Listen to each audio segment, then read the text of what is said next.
Mais um vídeo aqui do nosso canal Investe Financeiro e hoje um investimento novo. Pois é, nós entramos aí pro agronegócio. Eu resolvi, depois daquele vídeo que eu gravei sobre FII Agro, vou deixar aqui no card para você conferir depois que ver esse vídeo, que eu investiria no agronegócio. Eu resolvi investir em um daqueles 3 FIIs que realmente me chamou a atenção e é uma possibilidade a mais de eu diversificar a minha carteira de investimentos. Mas se você ainda não é inscrito no canal, se inscreve, compartilha, deixa o seu comentário e vamos parar de enrolação e vamos pro vídeo. Se você não me conhece, meu nome é Bruno, esse é o canal Investe Financeiro. Aqui a gente fala sobre ações, fundos imobiliários, renda passiva, bolsa de valores, enfim, um mundo aí do mercado que você pode usufruir para chegar na sua liberdade financeira através da renda passiva, através da bolsa de valores. E hoje eu quero falar sobre um novo investimento que eu fiz aí na bolsa, que foi no FII Agro FGAA11. É um FII específico aí do agronegócio e nós vamos ver, eu vou aqui detalhar para você o porquê que eu resolvi investir nesse FII. Mas de antemão, eu quero dizer que esse vídeo não é recomendação de investimentos. Se você porventura quiser investir, faça suas análises, faça o seu estudo e tome a sua decisão. Vamos lá para trás do meu computador que eu quero compartilhar com vocês algumas coisas desse fundo de agronegócio. Bom, pessoal, então aqui sempre nesse site, né, o Fundamentos é o site que eu consulto bastante para tomar as minhas decisões. É um site bem objetivo, é um site simples e eu gosto muito desse site porque aqui você encontra todas as ações e todos os fundos imobiliários para você fazer seus investimentos. E o negócio é o seguinte, aqui a gente já está com a tela aberta do fundo, tá lá, ó, é o FGAA11, a cotação atual dele tá 10,22, aí ele teve uma mínima ali há 52 semanas atrás, na verdade não sei se chega a bater 52 semanas, tá, porque ele é bem recente, mas a mínima histórica dele foi de R$ 8,46 e a máxima de R$ 10,59, e ele é um fundo considerado fundo híbrido, por quê, né?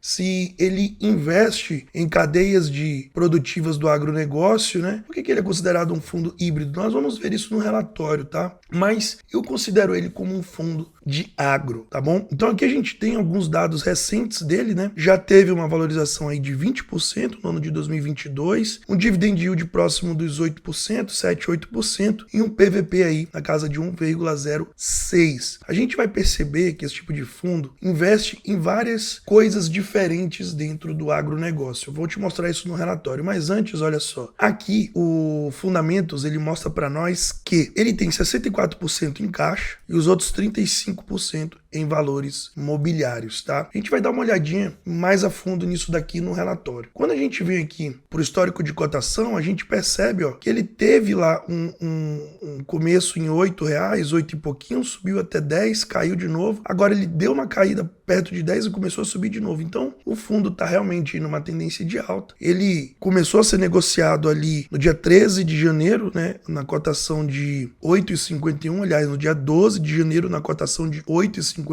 Então, a gente pode dizer que é um fundo bastante novo, tá? E quando a gente vem aqui para os rendimentos, dá uma olhada. Ele, a partir do mês 4, ele pagou todos os meses um valor de 15 centavos, exceto aqui no mês 6, que ele pagou um valor de 18 centavos. Então, se a gente pega esses 15, 18 centavos aí e divide pela cota, que está em torno de R$10, a gente percebe que realmente ele paga mais de 1% ao mês, né? Então, a gente com certeza vai receber aí mais de 12% ao ano quando a gente fizer ali o cálculo anual do fundo. Mas vamos lá para o relatório, que o que mais importa é o relatório desse fundo. E pessoal, antes de ir para o relatório, eu printei aqui, né, a tela da minha compra. Então, olha só, eu comprei 175 cotas a R$10,22 do FGAA11 no dia 18 de agosto, tá? Às 2 horas e 47 minutos. Então foi essa compra que eu fiz. Eu pretendo aumentar minha posição nesse fundo. Talvez eu faça investimentos em outros fundos imobiliários do agronegócio, mas eu quero te mostrar aqui que eu realmente comprei. E agora eu quero entrar no relatório para a gente dar uma lida. Então aqui o relatório gerencial do fundo, ó, inclusive muito bem feito, muito bem estruturado aqui. Ele coloca aqui alguns parâmetros, né, informações gerais, panorama setorial, comentário do gestor, informações, alocação e disclaimer. Beleza. Aqui já tem algumas coisas que eu gostei. Tá? No início aqui desse relatório. O que acontece? Ele fala aqui para nós, follow-on concluída, liquidação financeira de 240 milhões em 5 de julho de 2022, beleza. Alocação imediata em uma nova transação de 2 novas operações de estruturação com objetivo de desembolso ainda em julho, tá bom? Distribuição de 15 centavos aos investidores desde a primeira emissão, foi aquilo que a gente viu lá no site Fundamentos, tá tudo ok. 100% das alocações em riscos corporativos e aqui, ó, a cota negociada com o preço médio de fechamento de junho foi de 10,35, com todos os pregões acima de R$10. Volume médio da negociação diário superior a R$800 mil. Então assim, como é um fundo novo, 800 mil a gente pode achar até que é uma liquidez boa, mas eu ainda julgo que é uma liquidez baixa, tá? Então, primeira coisa que você tem que ter cuidado é que como esses fundos são novos, pode ser que em termos de liquidez, eles não sejam tão bons. Como eu quero ficar a longo prazo com esse fundo, eu não me importo com liquidez. Eu quero construir um patrimônio comprando cada vez mais cotas de fundos como esse. E aqui, ele dá uma informação importante para nós. Ó. O FGA vem utilizando seu conhecimento no setor agropecuário para trazer as melhores oportunidades para seus cotistas. Com mais de 16 anos atuando junto ao agronegócio, originamos e estruturamos mais de 20 bilhões de reais. Então, olha só, esse fundo ele tem mais de 16 anos atuando no agro, né? Esses gestores, esses empresários, enfim, e tem mais de 20 bilhões de reais estruturados aí sob gestão. Então, assim, não são investidores amadores, realmente eles sabem o que estão fazendo. Então, isso aqui eu já gostei bastante quando eu soube, tá? O agro é um setor que reconhecidamente exige profundo conhecimento e, como gostamos de falar, o pé sujo de barro, buscamos trazer essa experiência no campo para dentro do fundo. E aí, ó, ele dá uma informação muito valiosa que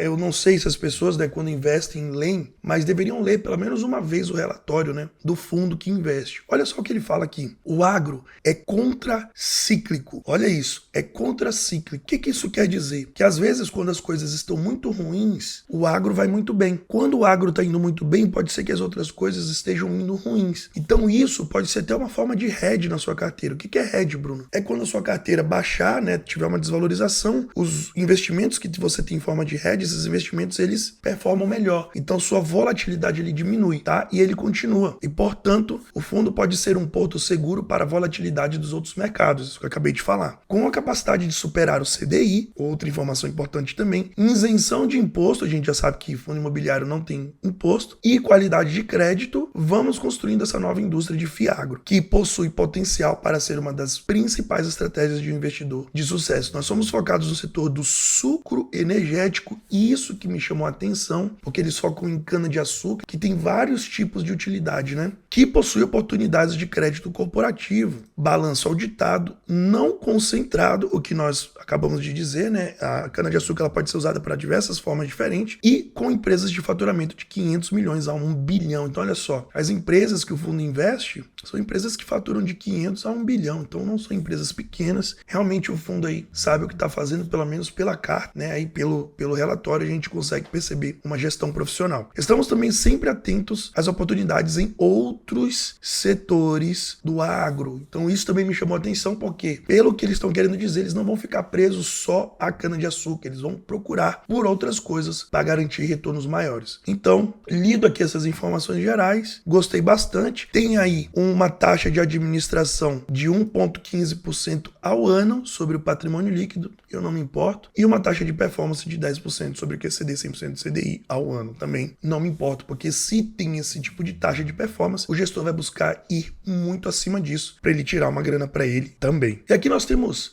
as informações principais do fundo, né? Olha só o que ele fala para nós. O investimento em valores mobiliários relacionados com a carteira produtiva, cadeias produtivas agroindustriais, sendo principalmente ativos-alvo. Então, quais são os ativos que eles vão focar a maior parte dos investimentos desse fundo? Certificado de recebíveis do agronegócio, o CRA, e o certificado de recebíveis imobiliários, os CRIs. Então, olha só, lembra que a gente viu lá no fundamento que era um fundo híbrido? Então, aqui a gente já consegue perceber por que ele é um fundo híbrido, porque ele não vai comprar só o certificado do agro, ele também pode comprar certificado imobiliário, os CRIs, os mesmos certificados que os FIIs de papel, como a gente chama, investe. Então, só aí a gente já percebe que tem uma diversidade. Ativos de liquidez de letra de crédito do agronegócio, que são as famosas LCA, letras de crédito imobiliário LCI. Então, olha só como ele também pega letras de crédito do imobiliário, letras de imobiliários garantias, as LIGs, né? E as cotas de FIAGRO e demais ativos financeiros. Então, olha só, ele tem uma diversidade muito grande, né, no foco dos investimentos, porém, lembro, ele vai focar em quê? Em certificado de recebíveis do agronegócio e imobiliário, em CRI e em CRA. Eu gostei muito disso porque ele não fica preso ao agronegócio e me deu mais uma tranquilidade quando eu li isso no relatório. E aqui ele